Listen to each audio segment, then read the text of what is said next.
So, funny moments in the chapter, serious moments in the chapter, very shocking moments in the chapter, things along those lines that obviously tend to happen when it comes to One Piece chapters. Yeah, fun there. So, kind of the thing that I'm seeing happen in this chapter is a lot of why is this something that nobody figured out sooner? Or basically just the title of the chapter. Should have noticed sooner. Um, Then again, it's not surprising when some of the crew seem to be a bit oblivious to the obvious. Then again, there's also times in One Piece in general where like Robin notices stuff that the rest of the crew does not, or Nami notices stuff, and then neither of them point it out to the crew until they think that it becomes a bit more important, which is just kind of funny. I'm going through pictures right now for different episodes, and I just went through stuff for Thriller Bark. And in Thriller Bark, there's of course the moments where where the Straw Hats find out that oh, Brook doesn't have a shadow, so he's kind of like a vampire, but not really. So it's like, oh well, and like Robin had noticed it already or something like that, but she didn't point it out to the crew because she wanted to see how long it would take the others to notice. And he doesn't have a shadow or a reflection. So that's just kind of funny. But going through this chapter, so the cover story, we get caught back up. We're back to present day. So we've kind of gone through all the bits where we saw, Vegapunk and Mads, kind of rising and rising up and, prominence. And then, Vegapunk gets to go and meet with the Gorosei. And assumingly around that time frame is when Mads gets broken up and when, Judge and Caesar and Queen all go their own ways. If, Miss Bocking was still part of Mads at that point in time, she's probably off on her own now with like her Whitebeard clone of Weevil. And, and then Stussy, my thought is that Stussy either stayed with Vegapunk or ended up going off on her own for a little while. Don't know. I'm assuming we'll find out a little bit more about that later. But we get caught up back to the present where we see Judge and Caesar having this realization where they're like, hey, maybe instead of the two of us and Queen fighting against each other, maybe we should have realized that it was Vegapunk that was actually the one that was kind of in our way the entire time. And I like that they both have like the bumps on their heads and they're both tired from fighting and everything. And then we just have like Reiju and Ichiji in the background, just like, eventually we figured they'd stop fighting, but, they're very similar and they're both idiots is kind of the, probably what's going through Reiju's head right now. Ichiji's just like, why did we have to save the gas, idiot? So I'm assuming we'll probably get a little bit more in the next cover story or so, a little bit more in the next installment of the cover story about that. But so we're back at the present time with the Germa 6's emotionless excursion. Getting into the chapter more, we have stuff where we actually get to see Sentomaru is still bandaged up, but he's okay. He's talking to the rest of the scientists, or a bunch of the other scientists that work on Egghead, work/live on Egghead alongside Vegapunks. And he's talking with them and he's like, well, they're like, well, why did you just deploy the pacifistas and what's going on? Why do we have to get off the island? And Sentomaru is at least trying to get them to leave the island because Sentomaru can tell what's going to happen. He can tell that, like, the world government is sending CP Aegis Zero agents. They're literally highest level assassins after Vegapunk right now. And if they're doing that, he says, like, they've weighed their options against having Vegapunk, who is the smartest man in the world, on their side and working for them, against killing him. And they're going with the kill him option. And so he's kind of like, okay, this is probably what they're going to do. They're probably sending Aegis Zero after him, and then they're going to cause an incident to happen on the island. I would assume that Vegapunk probably is aware of some of the things that happened at Lelucia, or at the very least somewhat aware that it is kind of, gone. And Sentomaru, while he was taken in by Vegapunk when he was a kid and raised by Vegapunk, maybe him and Susie have some childhood memories of each other. I don't know. I don't remember how old Sentomaru is. I apologize. It's not something I know off the top of my head. But Sentomaru seems to understand the fact that they're going to cause an incident. And it's probably going to be something very similar to what happened on Ohara or Lelucia. And we basically get like this summed up version of like what happened on Ohara. There was the island of history and knowledge, and then they got too big for their britches by learning how to read the poneglyphs, and they were going to go and do that, and the world government of course didn't like that, so the Gorosei sent the Marines and had it buster called. And Robin was the only survivor. So we get a little bit more of like a quick summation of what happened in Robin's tragic backstory there. And, probably when we get to the anime, but like that kind of went over recently with like what we saw with Robin's kind of hallucination flashback via Black Maria. And some of that'll probably also get retouched upon when they to kind of like point out when we get to the anime with like Saul being revealed to be alive in the anime. So, Sentomaru was like, okay, so all of you have to get off this island because the world government is going to probably come and either kill everyone that's on this island and then take all of the technology for themselves after forcing all of you to, like, show them how to use it if you know how to use it, or they're just going to blow up the entire island, like what they did with Ohara or like what they did with Lelucia. So that's not going to be surprising. Sentomaru seems to be smart enough to have figured that out. Deductive reasoning and all that. Then we go into where we have Luffy, Lucci, Kaku, and Zoro fighting against S-Bear and S-Hawk. So we have Luffy and Lucci fighting against S-Hawk. Luffy's in Gear 4th. He's using Kong Organ, and then Lucci is just in his, hybrid form, and he's using Hand Pistol Yellow Lotus is what it says in the translation. So he's, all over the place, stabbing at S-Bear. And we see S-Bear take a very good hit. And then we see, Zoro and, Kaku working together. Kaku's using his Tempest Kick. Zoro's using his Lion Song, One Sword Lion Song against S-Hawk. And again, they both, both of the Seraphim are taking exceedingly strong attacks from both groups and from both pairs. And while they're not clearly their strongest attacks anymore, since Luffy can go into Gear 4th and, Kaku and Lucci can awaken, or, Gear 5th for Luffy and Lucci, and Kaku are awakened, and Zoro can, add Conqueror's Haki to stuff. It's not their strongest attacks, but they're not going to just pop out their strongest attacks right off the bat.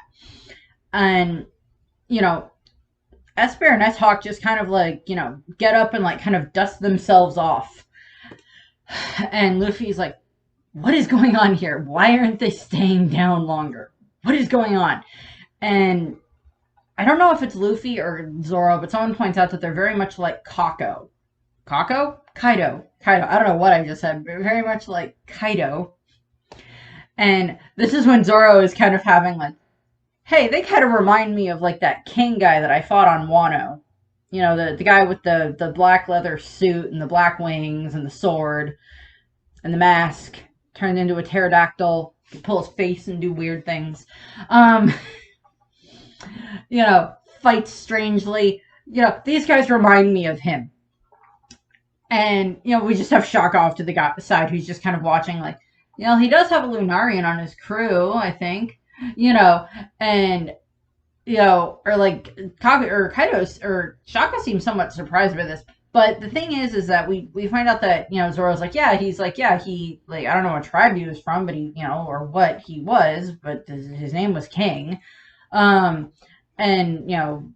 Shaka basically just like, there was a guy that was on Punk Hazard a long time ago when Kaido was there captured once, and he was a Lunarian named Alder, and he was Alber, and he was a test subject, and he escaped with Kaido a long time ago. That has to be at least over 20 years ago, because we know that King's been on Kaido's crew for at least that long.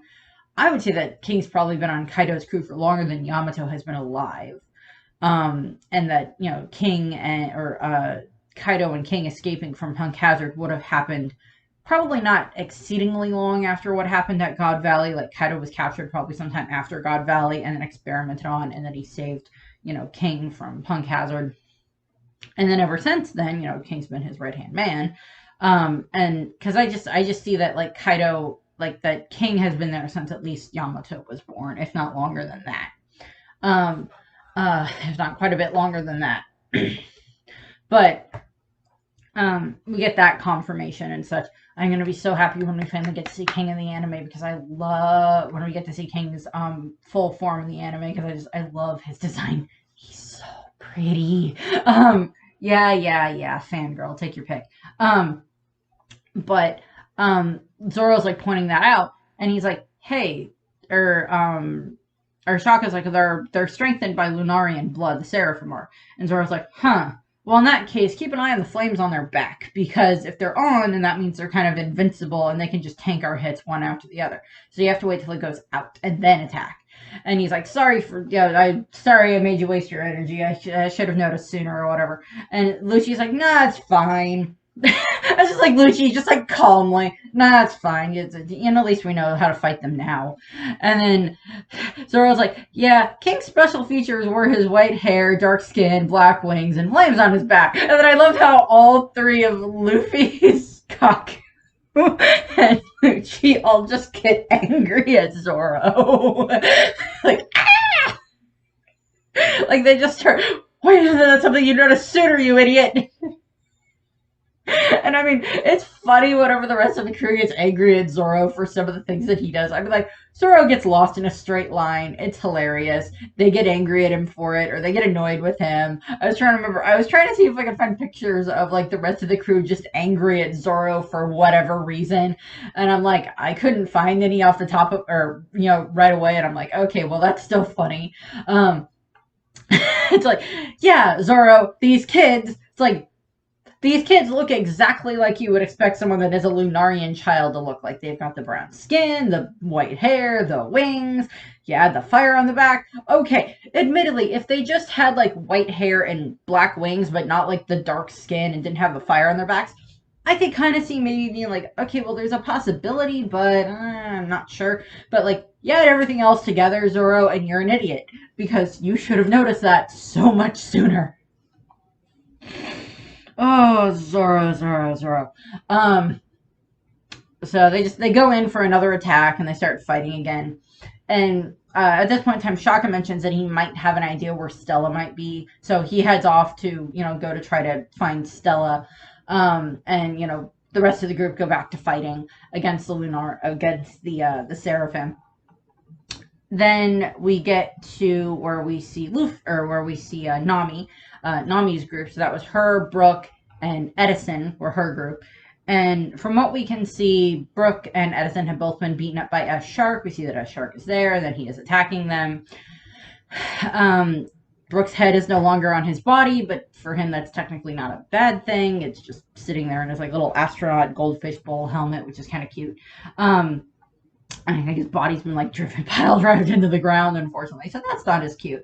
But I like how we get like Nami's like going off like, you hurt my friend, you hurt Brooke, and you hurt Edison, who, well, he's a small cute robot thingy, I guess. And I don't care if you're a kid and you look like Jinbei. I'm gonna attack you anyway. You're a murder machine. And I love how she just like summons up Zeus and does this huge thunderbolt. Ignore the fact that he looks like a kid or that he looks like Jinbei. Just electrocute the heck out of him. And Zeus does this. He sends a very good thunderbolt, tempo, or one of Nami's really high attacks right through the Seraphim Jinbei, right through S Shark, and it kind of does nothing because we hear a splash, and Brooke's like, oh no, that's not good. And he's like, Nami, get up and move. He's coming up from underneath you to attack you. And Zeus is like, oh no, it didn't work. And Zeus is just like, oh god, why didn't that work against the fish boy? Which is kind of funny. And so, S Shark shows up and he starts, trying to attack Nami. And then we get into what I just find hilarious. It was just like one of my favorite jokes in the chapter, where we have it that we find out that there is a constitution of Sanji Land. And there are articles to this constitution. So apparently scaring Nami, Article 1 is scaring Nami is punishable by death. So technically Brook should have been killed as soon as he met Nami because he scared her way back in Thriller Bark. And then making Nami scream, Article 9, is I'm assuming also punishable by death, but it results in like Jinbei getting, or S-Shark getting kicked in the stomach by a flaming Sanji that shows up and is very angry. So Sanji has showed up there, which means that now Stussy and Jinbei are on their own. I have no, I mean, S-Bear and S-Hawk are dealing with Luffy and his group at the moment. Zoro's, there. S-Shark is here with this group. S-Snake, we're going to see in a minute, and she's, with Usopp's group. So we still don't know about, like, the rest of the warlords, Seraphim, crocodiles and doflamingos and Morias. We don't know where their Seraphim are yet. If they're around, then there's a possibility that they could be going after some of the other groups, go after and deal with, Jinbei's group with Stussy, but I don't know. Since we haven't seen them, it hasn't been, if they're around or not. They may not be on the island. If they are, they might be, sleep mode or something. But yeah, Sanji shows up and attacks the fake Jinbei, S-Shark, not fake Jinbei, but S-Shark, and, knocks him down, gets exceedingly angry at him. So there's apparently a constitution in regards to being around Sanji, and this involves stuff with probably protecting Nami and Robin and Vivi, I guess, and like any other girl that happens to be around them at that point in time that Sanji wants to try to protect. So Article 1 and Article 9 both pertain to Nami. Are there subsections of these articles that are like Article 2 applies to, like, I don't know, Vivi in retrospect, and then like Article 3, was like, oh, if you scare Robin, then you're going to die, and like whatever else with like all the other various articles. And how many of these are like exceptions for the crew, because at times Brook or Luffy or Usopp have like scared Nami and made her scream or whatever. So are they exempt from these rules? And obviously, it's a constitution, so of course, it's the Constitution of the United States. We the people, in order to form a more perfect union, establish justice and ensure tranquility. I don't remember the rest of the first bit of the Constitution. I had it memorized at one point. It's gone out of my head now. But the articles also made me think of, so I'm an NCIS person. I really like NCIS with, Gibbs and all of his rules. And this kind of reminded me of the Gibbs rules from NCIS. So, Gibbs has like so many different rules that he's came up with over his life. And, the rest of his team like kind of follow them as well, because it's decent advice.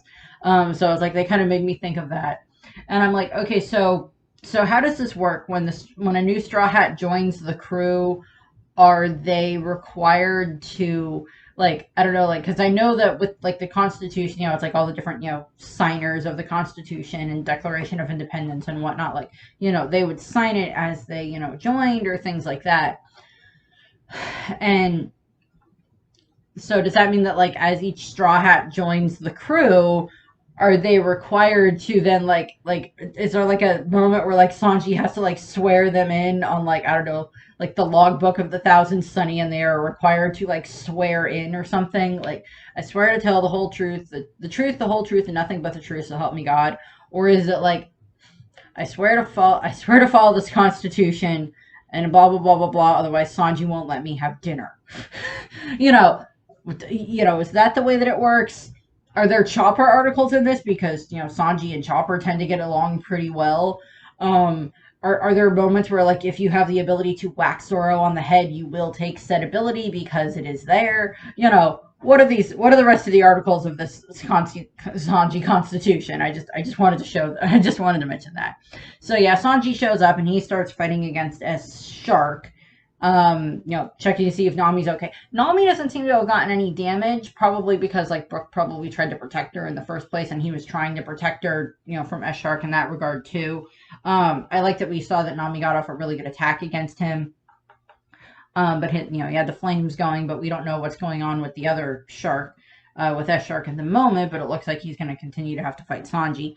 And then we go to where Usopp's group is. So with Usopp's group, they are, of course, still dealing with Snake. And, York's been turned to stone, and they fell off the platform, and now they're having to deal with all of this. And, Snake is obviously trying to, turn them to stone and everything. And Lilith uses her bubble gun.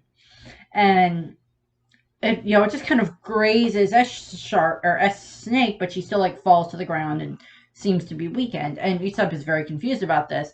And Lilith basically says, well, it's made of it's like a sea prism stone bubble probably, and it's like they have this way of like being able to contain the Seraphim, because the Seraphim of course have the green blood that allow them to use the different paramecia powers that they all seem to have. And if obviously it makes sense that they would have a way to contain the Seraphim or like weaken them if necessary in case they went out of control during testing or like an incident like this, obviously. And Lilith, of course, has her, bubble gun. But I wanted to point out that this gun actually reminded me of a different gun that we've seen in One Piece, and it reminds me of the missile launchers that Beiji and Gotti and Vito use during the Tea Party when they're trying to, attack Big Mom while she's having her, traumatic experience of reliving her childhood, flashing before her eyes, and everything. And like they try to use these missile launchers on her that were the ones that, that Caesar made way back when. And I'm like, well, they do kind of look like that, but I mean, like, we know that like Caesar, of course, was part of Mads way back when. And, but I thought in one of the cover pages, it looked like Judge was the one that kind of initially made a weapon that looked like that. So it might be like, they're just kind of like, it's a similar design. Like maybe once we see some of the stuff more animated, it'll be like, well, it might be like a different colored setup or something like that. So we'll see there, but I'm assuming that the bubbles are made from probably like seawater or something like that, something infused with like sea prism stone of some kind. Otherwise they wouldn't have as much of an effect on the Seraphim, because like it just grazed her, and then she ends up, and then S-Shark gets back up and starts trying to attack again. She kicks Frankie when he tries to attack her and everything. And then Frankie, S-Snake is like lasering Usopp and Lilith, and then Frankie just like grabs the bubble, which still seems to be solid enough, and like just literally puts it on top of her, like which I just find again funny. And he's got her pinned to the ground, and Frankie, do not look at the small child that is cute and based off of the most beautiful woman in the world. Do not look at her. She is going to give you the sad puppy dog I am suffering and helpless vibes. Do not look at the small child. Frankie looks at the small child. And the thing, I mean, Frankie is a softie at heart. Yes, he is very manly and very tough and everything, but he is a softie at heart because he thinks Chopper's cute at various points of time. We see that he is perfectly fine with with experiencing his different emotions, with as many times as we see him cry, even in Water 7 and later on when he hears about, Brooke's backstory with Laboon and all this other stuff. Frankie is perfectly fine with being in touch with his softer side. He still hates marshmallows, but Frankie falls for the, oh no, I'm so sorry, and then he gets perfume themed in the face by S-Snake, and he gets turned to stone. So Frankie is now stone. And then we have it that Lilith tries to use the bubble gun on S-Snake again. Does not work. S-Snake just does this cute little wink and like, oh my god, I'm so cute moment to Usopp and Lilith, which is why are you falling for the small child? And she uses her meadow, and they're now stone because she's so cute. I'm like, okay, well, they're stone now, so they're out of the fight at the moment. So that's useful. And then we cut to, so several of that team's pretty much down. Unless Pythagoras' little head managed to escape. York's stone, Lilith is stone. That's, two of the Vegapunks down there. Pythagoras had most of his body either blown up or at least covered in rubble, and his head still around, but we don't know what's going on with that. We didn't see it in this chapter as far as I could tell. Edison got beaten up by, um, no, Edison's been beaten up. What group was Atlas with? Atlas, who was Atlas with? Let me check. I'm trying to remember what group Atlas was with. Atlas was with Robin and Chopper, so we didn't see them in this chapter. So there is a possibility that Atlas is still okay, but in the next chapter, we're most likely going to get an update on what's going on with Atlas and Robin's group. I was like, I know there's one other group. What other group was it? The Atlas is with Robin and Chopper. And so yeah, because like Lilith and Yoria. So we get that. And then we cut to where Shaka went. And Shaka went into this that used to be a devil fruit laboratory that is like way below the rest of the laboratory. And he finds Stella along with a bunch of the, all the CP9 agents are on like the different cells that are down there. And since it states that this is a former devil fruit laboratory, I'm assuming this is where they were doing tests to either make the artificial devil fruits that they ended up using later on down the line, or like maybe testing stuff for like the green blood down here, but also is probably where some of the different weapons were made that were like, the zones paired with an inanimate object. So, Funkfried with, the Spondum sword with the elephant zone, and Lasso that was a gun that ate the dog zone, and, ate the dachshund zone. And, so it's like we've seen that. I think there's been a couple of other ones that were like other objects that ate a zone that were, used by the military. I know there's at least one other one that's non-canon, but, that were used by the Marines. But, so we see some of this there. So I'm assuming we'll probably get like an explanation later on, but this is where they're being kept. And Shaka shows up, and admittedly, he does seem shocked to see the CP agents there that, have disappeared over the past several months. And he sees Stella and, how did you get down here? What's going on? Blah, blah, blah, blah. And then Vegapunk Stella is just like, hey, who did you bring with you? And that results in what appears to be Stella getting shot through the head. Or not Stella, Shaka getting shot through the head. Which kind of seems like something that would be in a Daft Punk music video anyway. But, Shaka is down, and Vegapunk is horrified. The CP agents are horrified. And we just get like this kituk, kituk, kituk, which I don't know if that's a weird laughter or what. I'm like, I don't know what character has that type of laughter. If it is laughter or if that's just like another sound effect or the way that something talks. But Stella seems horrified. Admittedly, one of his counterparts was just, unalived in front of him. Because, okay, if Shaka can survive getting shot in the head, then good on him. But again, we don't know exactly how much of the, Edison and Atlas and Pythagoras all seem to be robotic. And then Shaka, Lilith, and York all seem to be, actually, physically human looking. But I'm sure they all have like different modifications, so there's the thoughts there. So the thing that popped into my head in regards to Shaka is, so I'm a comic books person, obviously. I have Marvel poster right in front of me over here. So in regards to an incident that is in regards to Marvel that this kind of reminded me of is back in the 2000s, there was an issue of Captain America where Captain America was actually shot. Like, I don't know if he was shot in the head or the chest, but he was shot. And he supposedly dies. So I'm like, well... And I mean, like, they pulled this trick in the MCU with Nick Fury, where they make it look like Nick Fury died, and where he is legally declared dead and everything like that. That happens in Captain America, the Winter Soldier and such. Spoilers there if you haven't seen it, but the movie's been out for a while.